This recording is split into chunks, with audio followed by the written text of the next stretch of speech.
Hello and welcome to Clamp, the Creating, Living, and Making Projects podcast. I'm your host, Morley Kurt. I'm joined as always by my two wonderful co-hosts, Adam Mackey and Grant Alexander.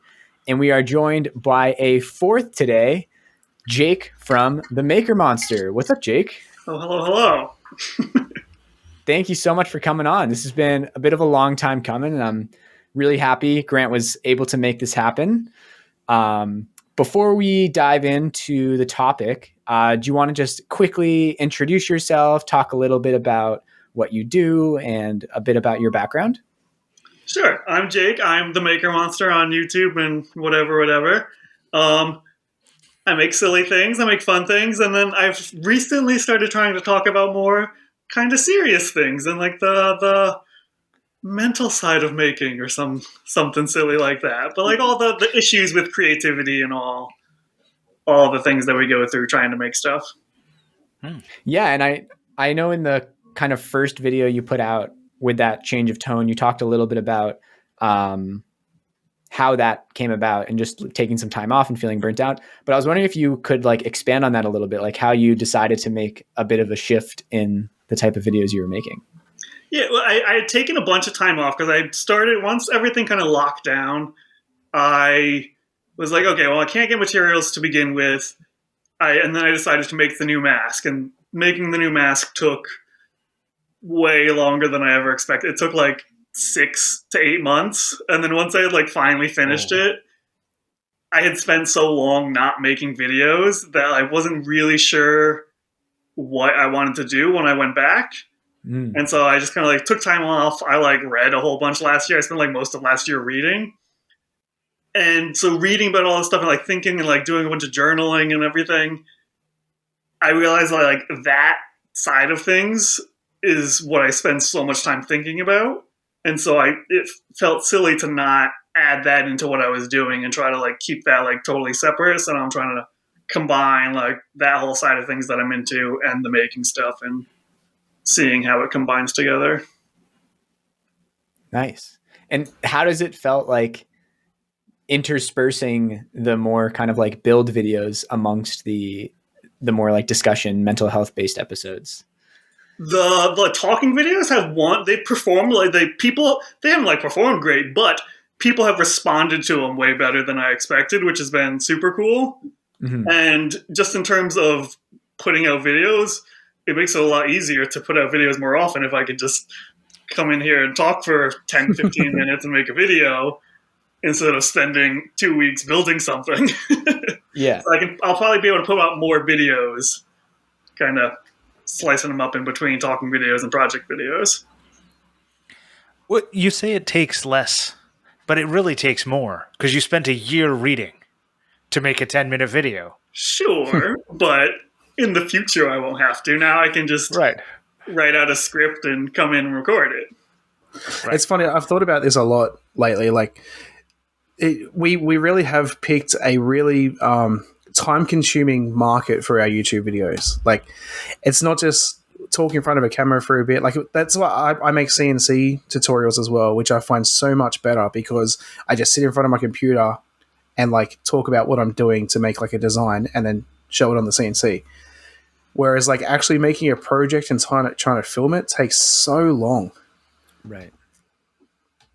Yeah, I've been doing a lot of writing recently, and writing is so easy. Like, writing is just like the thoughts, or then you put out thoughts, and then it's just it's done. That's like the final thing. Yeah. Like, there's nothing between. Like, it's just there. And like trying to do a project, like it's the thoughts, it's the buying the stuff, it's making the stuff, and then it's editing everything. Like, there's just so many steps in between the like initial idea and then putting it out there. Whereas writing, it's just having the idea, and like having the idea is like the process of writing it, and then you can just put it out there. It's yeah. I've been trying to find I don't know how I can change what I'm doing video wise to make it more like the writing, because I can sit there and write for like 2 hours and just kind of like get into it. But with making a video, there's so much going on, and like I'm interrupting what I'm doing like every 5 minutes to like get a different camera angle or do something else, where like I'm never really getting into the build. Yeah. That's exactly what I was going to say. Like trying to get all the different camera angles and stuff adds so much time as well. And yeah, it's actually, we talked about this. I messaged the boys the other day because I was watching the motivation video, and I noticed that you don't change, like when you're talking on camera, like to the camera, the head sort of shot, it stays there for quite a long time, like 30 seconds to maybe a couple of minutes of just that one shot, and it didn't bother me. Whereas if it was a TV show, it really would. And I just found that really, like, it really made me learn that, like, you don't need to change camera angles every 3 seconds like they do in TV when it comes to YouTube. Oh yeah, that just make it so much harder. Like having like multiple cameras set up, and I have found because before I like came back this past couple months, I never did like any voiceovers or anything like that, and having voiceovers makes it so much easier because I don't have to get every single different shot. Like I don't have to get like the establishing, I don't have to get the close ups. I can just kind of get the one shot and then talk about what I'm doing, and it's enough different things going on where it explains it well enough and it keeps it somewhat interesting. Yeah. So a channel I watch is called Skill Tree. I don't know if you ever heard of it. It's Kit Clever. Anyways, he does a lot of talking to the camera about what he's doing, and like it's very small interspersed parts of his build. So it's a way more talking part, and I think you might want to take a look at that as for some kind of potential way forward in the future. Yeah, that's what I've been trying to figure out, like how I can film less of the process and make it more about the idea and the final product, which I guess kind of changes what I'm making. It's probably less things and more things that do things would probably make that aspect of it easier. Like if it's just like a cutting board talking about, I don't know, the process of making a cutting board without showing it's kind of silly. But like if it's something that does something, talking about the process of getting there or like what it's doing, I don't know. I haven't figured it out yet. A cutting board is actually quite hard because it's literally just cut up some pieces, glue them together, sand it, cut it to a shape or whatever, and you're done. That's a really hard process to describe over a period of time and not in 30 seconds. But I'm actually going to take it the other way. My Clampmendation this week is actually Deke's craft, which I've recommended before. But he does the same. His videos, I'm specifically doing it because of his editing style. He doesn't talk at all in his videos. Every now and then there'll be a little bit of text, like just to explain something. But he'll have like 2 pieces of wood, say like 2 strips, and he'll throw them on the table, and they just turn into like the finished cut piece, like with the holes drilled and everything. He doesn't show the process of drilling out the holes and everything. He just shows like the bare raw piece, and then the piece actually cut to the shape it needs to be, and then he'll show assembling the actual item. And he makes like really cool like cabinets and stuff with like, he does like technical like hinges and stuff to open the doors. And yeah, really cool. And it's really easy to follow even though he's not talking. Yeah, I think like to bring it to kind of like we're all on our own creative journeys. And I think a big part of that is just figuring out how you like expressing yourself. And Jake, it sounds like that was a big part of 2020, 2021 for you, was like you took time off, which gave you the space to realize that like maybe you weren't expressing yourself in the way that you wanted to and trying something new. And it's funny that you mentioned liking to write, because I feel like your videos now show that. Like I could play your video and just listen to the audio, because I think that's the most compelling part of it for me, is like what you're saying. And the visuals themselves in some ways for me aren't as important. I've actually felt similarly recently in like bigger, more impactful projects, but with a shorter video, because like we all come from this lineage of maker videos on YouTube, which traditionally are a certain way. But like you said, Adam, like there's no reason you necessarily have to show cutting all those pieces. Like why not do a fun camera trick to show them something else? Well, like he makes, sorry, I was gonna say, he makes it fun in the way of like, it's not just like a camera trick. Like he has like a hammer he calls like the multiplication hammer, and he'll just hit the piece of wood, and then there's like 2 of the same piece. Yeah. Like just make it that little bit fun where, I don't know. It's cool. Yeah, I've talked about, you guys know Justin, the Garage Avenger? Mm-hmm. Yep. Does podcast Make Ideas Reality, I think it is. Sorry, Justin. Yes. But we've talked a lot about the whole like idea of storytelling and like the storytelling of the video and making it more about the story of the video instead of just being about the build and the process of putting things together. Yeah, he was my Clampmendation 2 weeks ago, I think, with his sushi train. Yeah, Norwegian that was thing. a great one. Like just like Yeah. the storytelling of that video was so well done. I agreed. And it's so much more interesting too than just like seeing something get made. And I think there's certain creators who just seeing them make something is interesting in and of itself because of all their experience in the setting that they're in. And the first example that comes to mind for me is Jimmy DiResta, because the setting of his shop in some ways to me is like reason enough to watch his videos. Like you see all the old machinery, all the old projects and everything in the background. And he is building a world in the same way that someone with the multiplication hammer is building a world. It's a fantasy. And it's like, I think about when the first maker videos I started watching was like Matthias Wandel, and his videos were like, there was a lot of sped up woodworking, which made things seem like they happened a lot faster and a lot easier than they really did. So when I started woodworking, I expected things to be a lot easier. I expected screws to just go right in and saw, like really easy to saw through pieces. And then I realized when I started that it wasn't that easy. And like he had created a fantasy through his videos, which all, forms of creative expression do. Do you know how long it took me to work out that my sander is not rubbish and that the videos are just sped up? I'm like, why does everyone's sanding go so fast in videos and mine is shit? Then I finally realized that like clearly they've just sped up the footage and it has taken them 2 hours to sand down one layer of finish. Mm-hmm. I truly believe that like sanding will one day no longer exist. It just feels like such a like primitive, ridiculous thing to do. Literally like rubbing wood with sandpaper for hours and putting all this dust in the air that gives you cancer.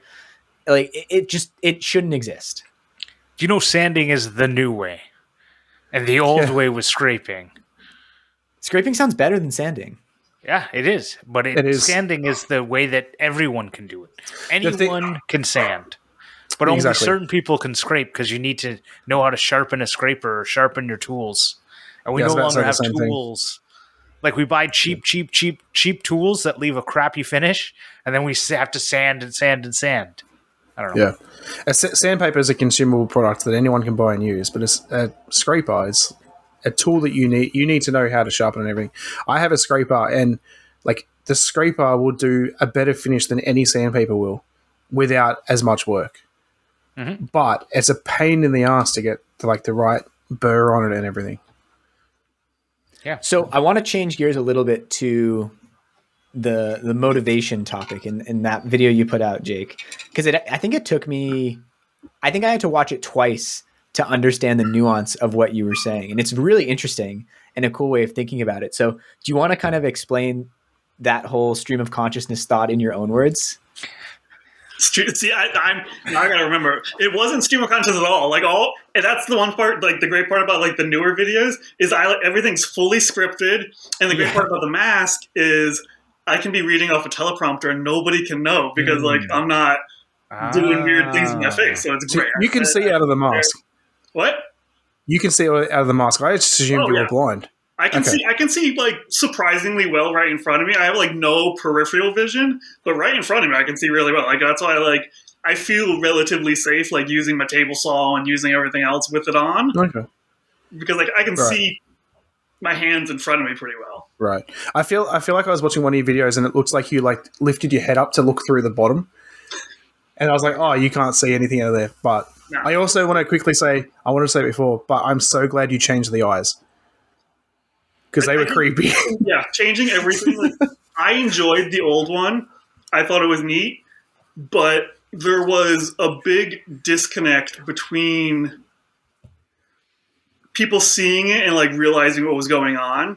Yeah. Like with the new one, it looks like I like purposely made it look kind of like puppety because that way people can see it and kind of like instantly get what's going on. Like it's clearly a mask that I'm wearing. But the other one was like just slightly weird enough where like you knew it was a mask, but you didn't know why it was this weird mask. Yeah. The new one, it's a mask and it's kind of puppety and it works. Yeah. And it blinks, which is so much better just because it blinks. I haven't used any of them in any videos yet, but it's got like different modes. So I can like open the eyes real wide for surprise and do all sorts of silly stuff. Oh, wow. Did you make a video about making the mask? No. Why would you do that? That would have been so much work. It took so long to get the mask done to begin with. Trying to make a video of it, would have been miserable. Fair. All right. I think we've gone off topic again. Yeah. Yes. Sorry. That's my bad. But yeah, like basically a lot of the last year has been trying to figure out like how I work and like how I can get myself to do the things that I want to do. And so like reading some of these books, like that whole video started because of that book, The Motivation Myth, that I read. Where like kind of like got the idea in my head that like motivation isn't the thing that like gets us started with something, it's what keeps us going. And that's all from the book. And it was like that kind of surprised me. And I think that's kind of what I want to do with the newer videos is like any of those things that I read that surprise me or that I find impactful, sharing those things, because if I found it impactful, somebody else has got to. So like that's kind of where that came from. But yeah, like getting started is something that we've got to figure out ways to do. And then once we do that, motivation will kind of kick in and keep us going to want us to get to finish the thing that we started. But the getting started is all up to us. And then different like tricks and ways to like think about getting started, like breaking things down into smaller pieces. Like when I like restarted making videos, I had the goal to come over here and take 2 shots. And if I like came over here and got 2 shots, I felt decent enough about the day. And like there were days where literally I came over here and got 2 shots of like, even if it was just like putting wood on the table, it was good enough and I called it a day. But like eventually I kept going and I got into it. But it really took like breaking it down to like the smallest, kind of like stupidest steps possible to get into it. I really liked that part of the video because I felt like it was something that I could easily immediately try.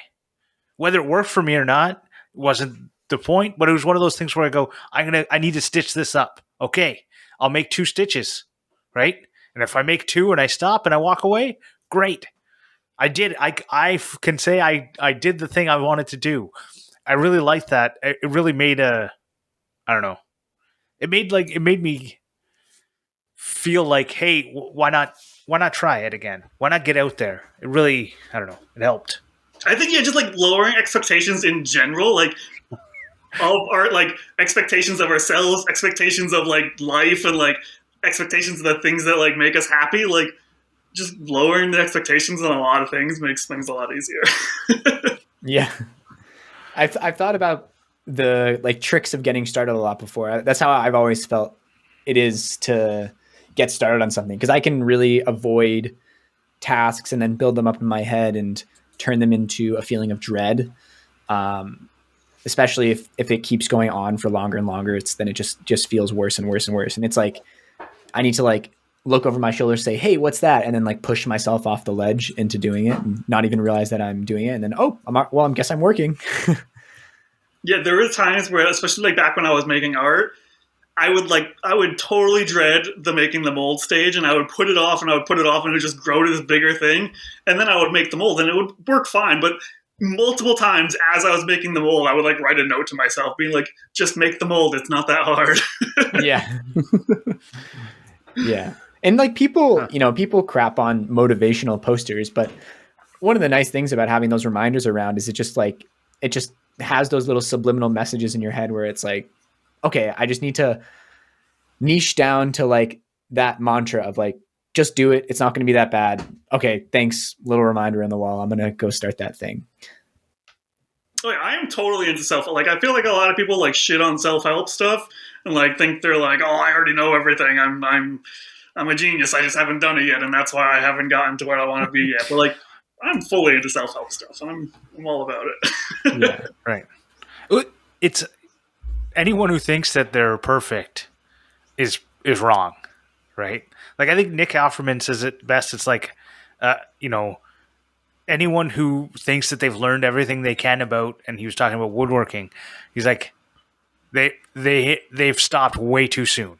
There's no way, right? Like a really great master woodworker realizes that there's more to learn than he'll ever learn. Well, it's also boring to know everything. Like, the exciting part is figuring things out and like learning new things. So if you think you know everything, like that's boring. Why just keep repeating the things you already know how to do? Mm-hmm.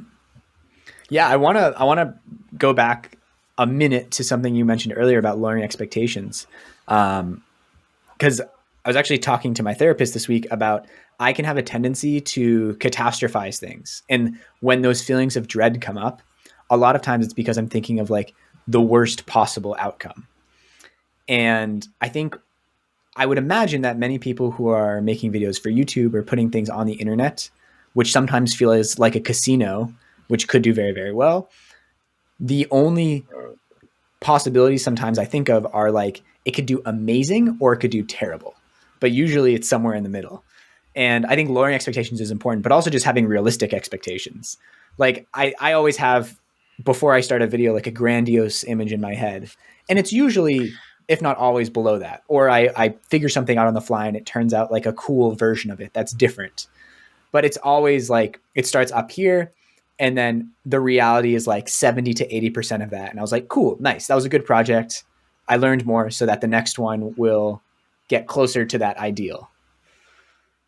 Have you? There's a talking about the fear thing. Like, I think, like, actually talking out or like writing out what the worst possible scenario is like super helpful. I think I think it's a Tim Ferriss technique. It's like fear setting or something like that. Mm-hmm. Well, like I did a lot of that when I was like trying to figure out like what I was gonna do when like coming back to videos and stuff. But just like writing out like, this is the worst possible scenario, and if this happened, what the actual like effects from that would be, and what it would take me to get past that. And like, really, the worst possible effects are normally nothing. Really, they're basically nothing. Nothing's gonna change.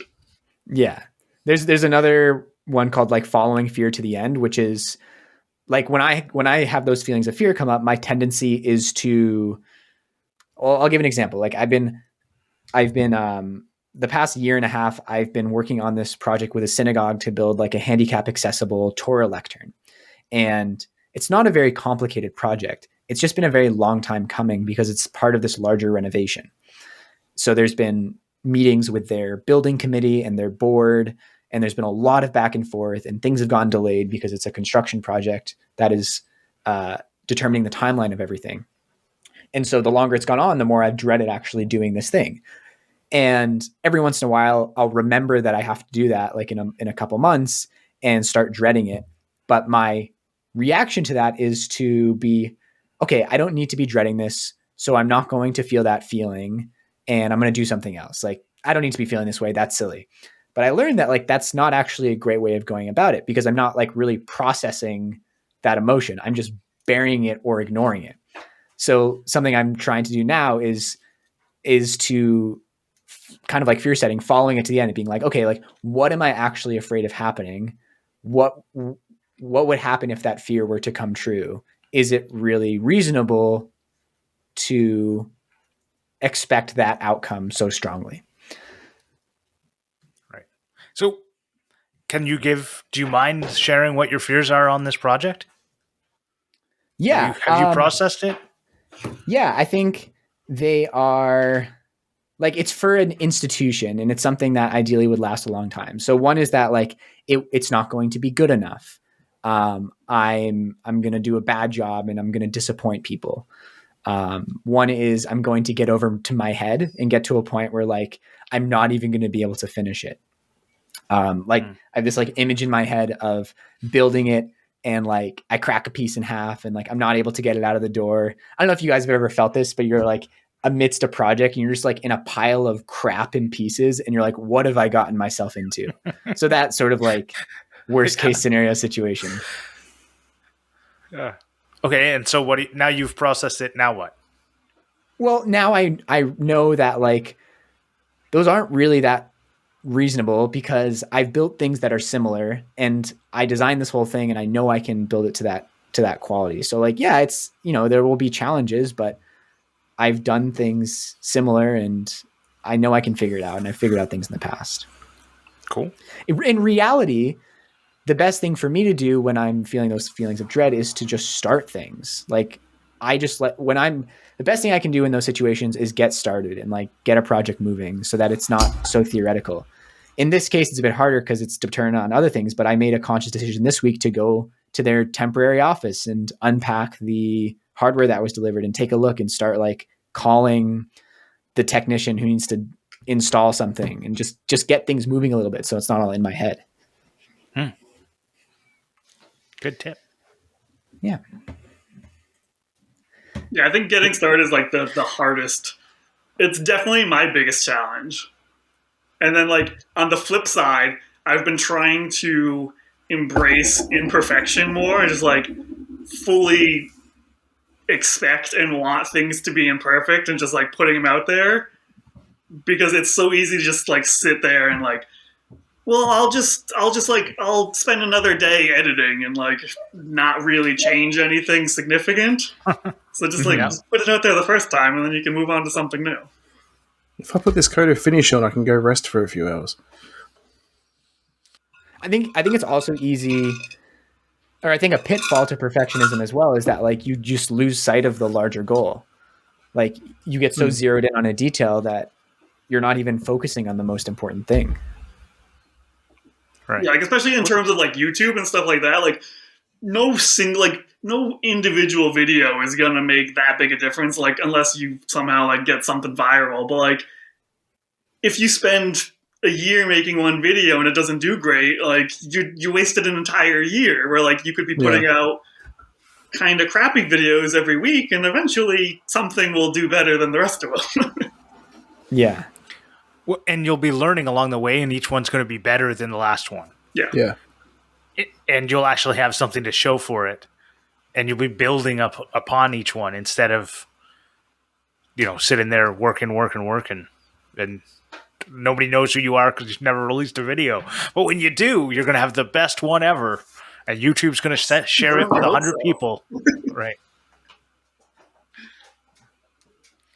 Yeah, we all can't make a bread lamp for our first video. Man, I don't know if I'll never reach like the level of success I had that like first week. I feel like that first video did well, and then like I've been like trying to like get back there every time. You broke the mold by making something that's so crazy and out there. And you've made other crazy and out there stuff. I don't know why it hasn't caught on like that one. So I don't know. That was a part of my issue with like making videos in general, like because I kept like I was like, oh, I gotta make like wild, like silly, crazier things, and like that got to be such a big part of it. Where like I just gotta make something like I didn't like it, and that's kind of why I stopped for such a while, because I was like, I don't want to be doing that. Like I want to be making silly things, and I enjoy making silly things, but like I don't want to have to do that. And that was a big part of it. Just trying to figure out like what I actually want to be doing and try to like build this into something that I enjoy doing so I can continue doing it instead of feeling like it's something specific that I have to do. Mm-hmm. Did you watch William Osman's video, I'm Done? Yeah. I don't want that. Yeah. But I think it was also, I'm sure you felt similarly too. Like I felt that as well. And like putting something out there and just getting like nothing in response, or only negativity in response. Like I had a video do like relatively well this week, and I don't want to go too into this because I feel like this is a bit of a rabbit hole, but like it didn't feel great for a variety of reasons. One of which was like it got big on Reddit, and I feel like a lot of the comments were inconsequential or commenting on things that I didn't really felt mattered. But I don't know. I was happy he made that video. I thought the things he was saying was like things that someone in his position, it was nice to hear him say those things. Yeah. Bit of a bummer that he had to, but yeah. But it's reality. And I think I don't know. I like seeing that. I like seeing people in those positions like talk about like what it's actually like for them. Yeah. Well, I mean, that's another reason like why I kind of changed up my video. Like in this whole process, I just thought of like, what if Bobby Duke was like out there talking about depression and like what he was going through with that, and like how much of a difference that could make, and like whether he want like that's not up for me to like force him to do, but like that's why I was like, well, I can share the things that I'm dealing with and that I have dealt with and that I'm learning, and share the things that have been impactful, just in case they help somebody else, basically. Yeah. Well, I don't know. One thing I wanted to talk about was you talked a little bit about urgency, satisfaction, and joy. Oh yeah, from Make Time? Yeah. Yeah. So can you just go over that a little bit? Because I felt that was another part that really spoke to me. Yeah, like that was from the book Make Time, and like their whole idea is like pick one thing that's going to be like the daily highlight of your day, and like that's the one thing where like if you get that done, like it's great. If you get nothing else done, it's still like a good day. And their whole kind of framework was like, yeah, think about, start with urgency. Like if it's something that like urgently needs to happen, like that needs to be what gets done. But then past that, think about something that's going to make you feel satisfied at the end of the day. Something that just like, if you get that done, you'll feel good about it. And then if you can't think of anything that, just think of something that's going to make you feel happy. Because like if you only ever think about things that are urgent or things that are going to make you feel satisfied, you're going to miss out on the things that like you'll do just for the enjoyment and like the fun of it. And so like purposefully building those in every so often can make a big difference, just in terms of not feeling like every day is either doing something productive and moving you forward somehow or a failure. So for me, what I found is I have insufficient time often to move past urgency. And I think that's and I'll still like I'll put stuff off even if it's needs to be done. Like this needs to be done. My window is leaking into my house. I need to fix it. 6 months later, it was still leaking into my house. And then one day I just like was like I did other things for whatever reason. And then one day I was just like, I just need to go out and do it. The only time I think about it, the other problem is, of course, when it was raining. And then you can't fix the window then. But it was like, I often get myself into these, like, I think I don't think I define things well on what is actually urgent, what will actually bring me satisfaction, what will actually bring me joy. And I almost always put joy into, like, the nothing category because there's other urgent things that need to be done. And then I fight in my mind while I'm doing something that's potentially going to give me joy or satisfaction. And my mind is saying, well, what about those urgent things you said you would do? And I feel like it's like I need to write it down or something, which I know there's like, that's what I need to do is write it down. So then I can go, these are the urgent things. And I think that might help. I don't know. Journaling and like writing in general has been like probably the like biggest, most helpful thing I've done in the past year. It's just like sitting down and like journaling every morning and like figuring out what I'm actually thinking about things and like deciding what's important and what's not and like how I actually feel about these things has been like wildly helpful. It sounds so silly and like, but yeah, it's super helpful. It's also easy to lose track of things throughout a day if you are trying to keep it all in your head. I actually took issue with one thing you said in that video about hating to-do lists, them being like this evil kind of poking at you thing.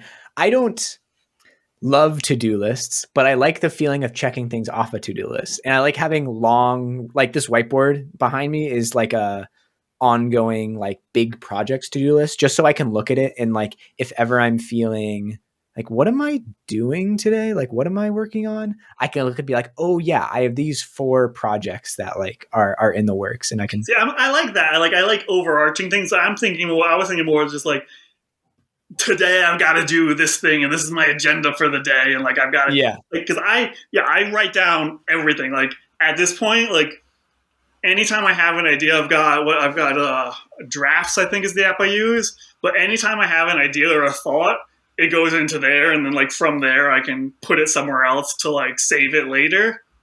But like if I don't write it down, like I will forget about it, and just writing everything down is great. But like so having those big ideas, the big like these are the things I'm working towards.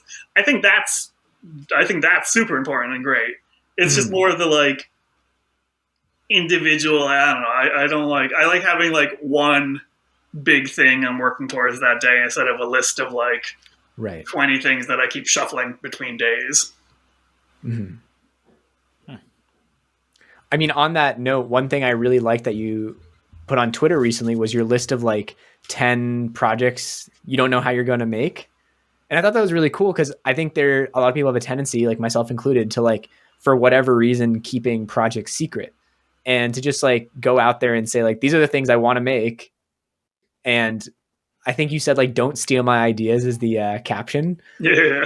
Was the implication there like people are always worried about people stealing everyone else's ideas, but like it doesn't really happen? Yeah, everybody's always worried about people stealing ideas. I was gonna write. I think not sharing ideas is one thing. People not sharing how they've done something, or if like they've got this like special technique that is their fancy, like this is what makes me different. That drives me crazy. I don't like that. Yeah, I agree with that. Yeah, that I feel like a lot of people who are artists talk about the art world being that way. Like I think Priscilla from P&L Smith, Priscilla mentioned it before, how the like May for Makers was a big thing because they had like an April artist thing, and nobody was sharing anything because artists don't share.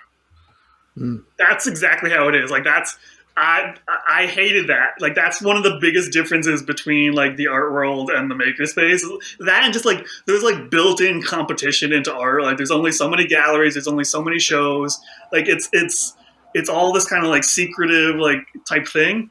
But there were like a couple artists specifically that I think about when I say that like they did sculptures and they used taxidermy eyes in all of their pieces. And everybody thought the eyes were super cool, and like everybody wanted to know where they got their eyes, and they refused to tell people that they were taxidermy eyes and where they got them.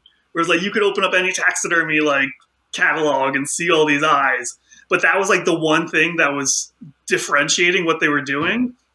And my thought is always, if there's like some single thing that I could go out and buy, and that's the only thing that's making what I'm doing different from what anybody else could do, I'm not doing enough. Like I went too far in the other direction, and I was like making them super complicated and like casting them in silicone and making them super lifelike. But if it was just something I can buy that's making my stuff different, that's I got to do better.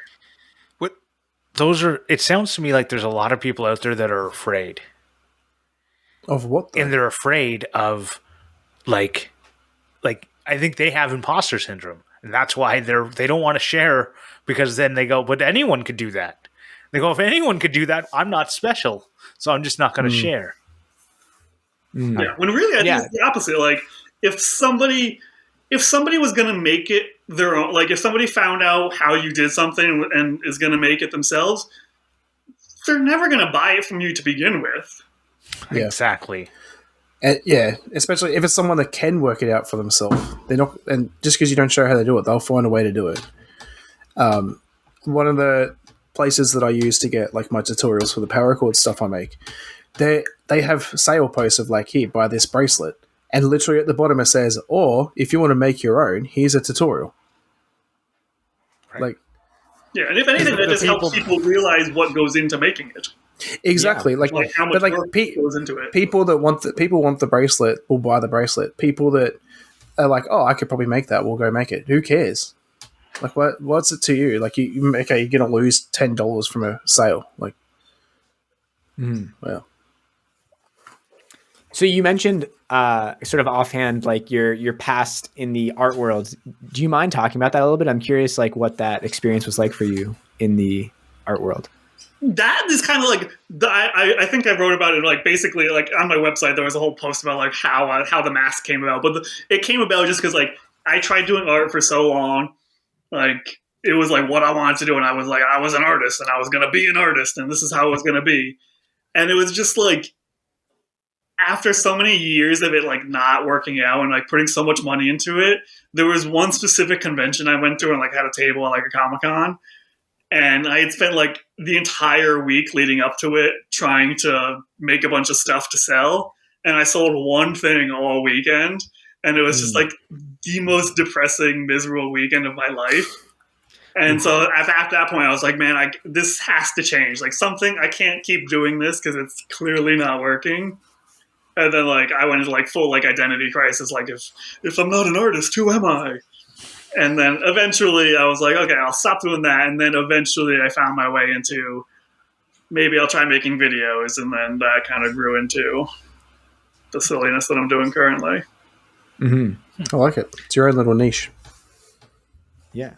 I think one thing we've touched on a few times is about like putting stuff out consistently rather than like in the Comic-Con example, spending all this time leading up to one event and then failing spectacularly. It reminds me, I'm listening to the book Black Box Thinking right now, which Andy Pugh recommended to me.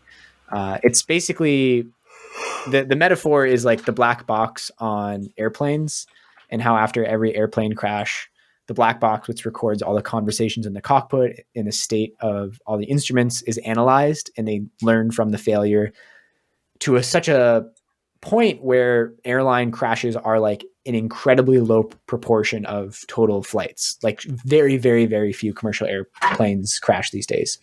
And they contrast that with the medical industry where there's millions of preventable errors and that leads to death and injuries all the time. And it's just a very different attitude towards failure.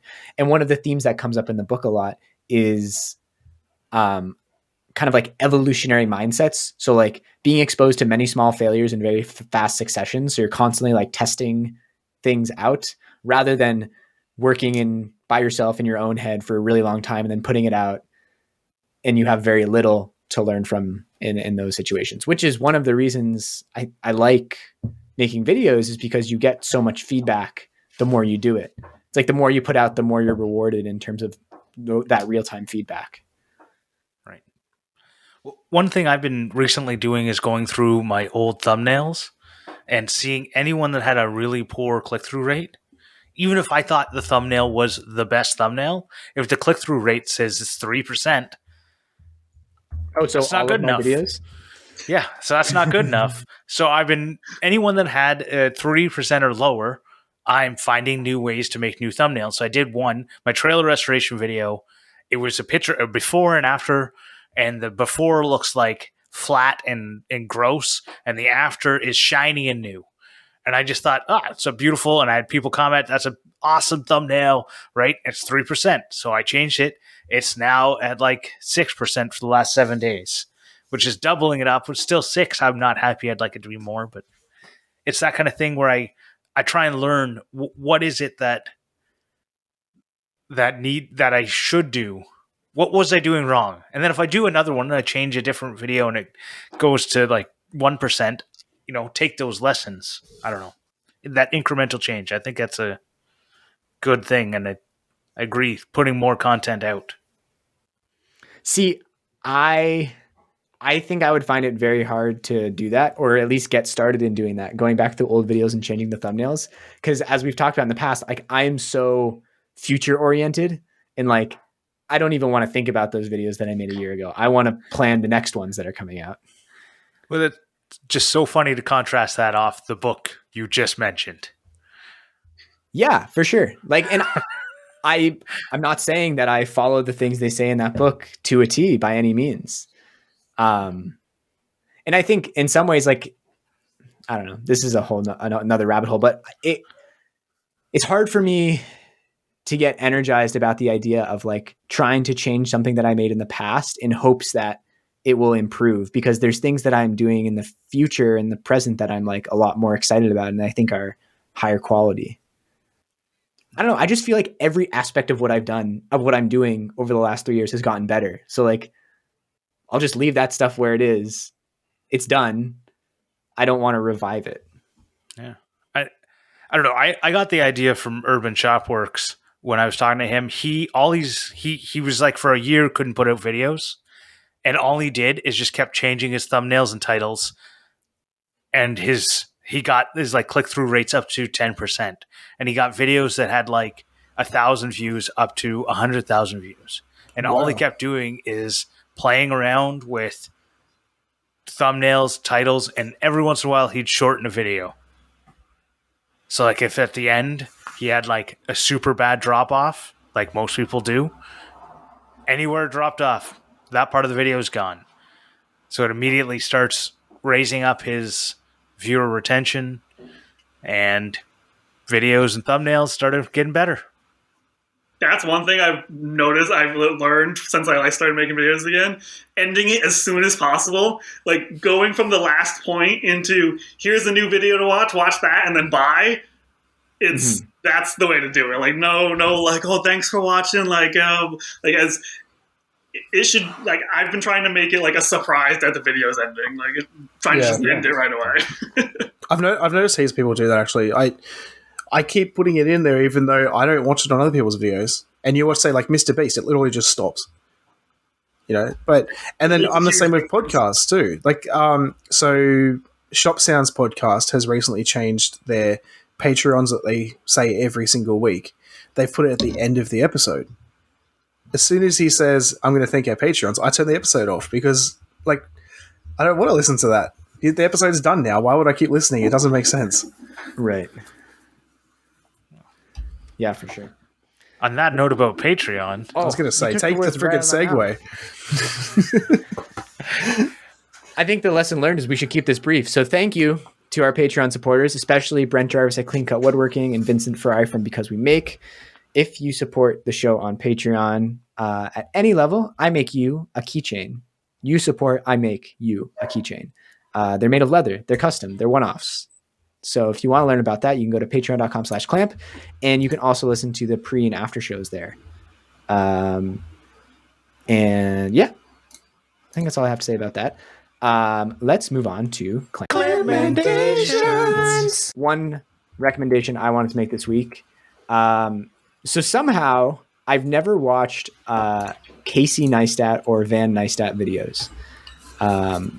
And I thought that last week that I would start watching them because they always come up on my homepage and I've heard a lot about them and I've kind of seen them anecdotally through other artists and creators. So I watched a few Casey Neistat videos, but then I also started the Spirited Man series that Van Neistat started about a year ago, which has been very cool. And I know it's been recommended heartily across like a bunch of making podcasts, but if you forgot about it, it is a really beautiful series of videos. I think a lot of people in the comments say things like, he's like a filmmaker on YouTube. It feels very non-YouTube. It feels very much more like traditional filmmaking. He uses a lot of like practical effects. He'll use actual film footage in his videos and like stop motion animation and a lot of like found footage style stuff. So yeah, I think I've watched like the first 5 in the series. I'm just starting at the beginning. And they're really cool. It's very inspirational too, as like I think more about like other styles of videos that I might want to make. And he's like so experimental in the things that he does.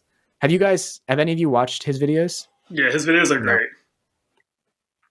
Yeah, they're like something to live up to for sure. And it reminds me, like, in some ways it reminds me of like Wes Anderson movies in his style. I'll try to find it when one of you guys are talking, but I found this guy on TikTok recently who does Wes Anderson style city tours. So he'll like take you around some random city in Europe in the style of like a Wes Anderson movie. I'll find it when someone else is talking. They're absolutely brilliant. All right, Jake. I will say Kids Invent Stuff, the musical toilet cleaning robot video they just did. Amazing. You haven't seen it, go watch it. It's amazing. It's perfect. I need to make dumb songs because it was perfect. It was great. Oh, I haven't seen it. Have any of you guys watched it? No. Oh, man, you have to watch it. It's so good. It's so good. I really thought I was subscribed to them, but apparently I YouTube decided that I wasn't. I don't know if YouTube's ever done that to you, but it does that to me every once in a while. Or I get drunk and unsubscribe to people. I don't know what happens, but I'll have to go watch that. My Clampmendation this week, I'm actually going to change it because I already talked about Decades Crafts. But I wanted to quickly say that if you go look at his narrower when open door video, it gives a really good look into like the style I was talking about with his editing. But I'm going to recommend CNET put out a video, I think it's quite a while ago, called I pre-recorded myself in video meetings for a week and nobody knew. And this guy, so what he did is he pre-recorded like a 10-minute video of him like drinking a coffee and stuff and all that. And he has to go into a Zoom meeting for work. So he would just have it on like a loop of like him being there. And then he did another one where he had responses set up. So like if someone spoke to him, it would automatically play a video of him responding to their question. And like, yeah, it was really, really, really cool. But as he said, like it took a lot more work than just actually being in the meeting. Because he had to be there in case someone asked something that like he didn't expect them to ask, so he could jump in. Yeah. But, yeah. It reminds me of those videos of guys going around to strangers and acting like NPCs in video games. Yeah. Have you seen the ventriloquist on TikTok who go up to random people and he knows how to throw his voice? Like he does like the Japanese thing where like he'll talk, but then he doesn't move his mouth till after he talks. So he'll go up to like a random person on the street, ask him a question without his mouth moving, and then move his mouth after he's finished his sentence. That's funny. I'll have to look at that one. But yeah, so this video is really good, and like even when he tells his co-workers that he did that with a pre-recorded video as well. So he's like, I'm letting you know that I've done this, and I'm doing it right now, and they're like, wait, what? That's funny. Yeah, that's good. Well, mine, I'm going to recommend Skilltree, and I'm going to recommend a particular video, the cheap medieval set design for YouTuber stream. So basically goes through like his basement-looking thing like I have and turns it into a set because he does a lot of filming of himself, and before he just had like a purple light behind him. And then afterwards, he has this nice-looking kind of... Oh, somebody's got a fire alarm going off. Oh, Morley. And he's got a really cool looking like set behind him for filming. And it makes me want to do something like that. He did it a lot with like foam, and it just, I don't know, turned out looking pretty good. But I know I'm lazy and I won't do it. It doesn't spark enough joy, and I don't think I'll be as satisfied. But one day it'll become urgent and I'll do it. Sorry, my smoke alarm went off. I was going to say, oh yes, the Wes Anderson style city intros. His name is Brendan Mariani on TikTok. I'll link him in the show notes. Pretty amazing filmmaker. He does this really cool thing where he'll be like in a natural cityscape at night, and for the lighting on his face, he'll just hold up a handheld flashlight at like half cocked arm's length, and it looks so good. Just this like simple way of lighting his face. And I don't know if that's what they did in these Wes Anderson movies. I'm thinking specifically in I think Moonrise Kingdom was the one where the guy is going around all the seashores sewing himself, but it's just like a really cool, simple effect that works very, very well. All right. So Jake, you may or may not know this, but Adam likes to see if we can define Australian words at the end of the episode. Oh, so, all right. A little game we like to play. Adam, do you have a word for us? I do. I have a fun one this week. If you do know it, don't say, because I want to see if anyone else can get it. So the word of the week this week is Yui. U-E-E. I think I've heard this before. I know what a Yui is in Canada. So it'd be like do it while you're driving. It could be it could be. I said don't say it. I don't know. Oh, is that it? U-turn? Is that it in Australia? Yeah. Oh, okay. All right. Interesting. I have a backup if you got it really quick. Okay, go for the backup. A wedding tackle. Is that like a bear hug? Like you see your best friend and you just give them a big hug? No, tackle is in like fishing tackle. I don't know. And think about wedding. And what The you ring? use at a wedding. I don't know. A veil? And what tackle is. Something to catch fish? Is it a condom? It's a penis. Oh. Oh, right. On that note, If we learned anything from this episode, it's that we should wrap this up quickly at this point. So thank you for listening. If you Where want can to everyone see, find? You know, Grant, I actually have this covered. So if you want to see the Maker Monster's awesome videos, he's on YouTube at the Maker Monster. He posts frequently on Twitter at the Maker Monster, and he's also on Instagram at the Maker Monster and at themakermonster.com.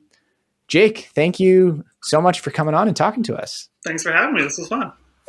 Yeah. Don't hang up yet because we're going to go to the after show. And we'll do that now. So bye. Bye. Bye. see you.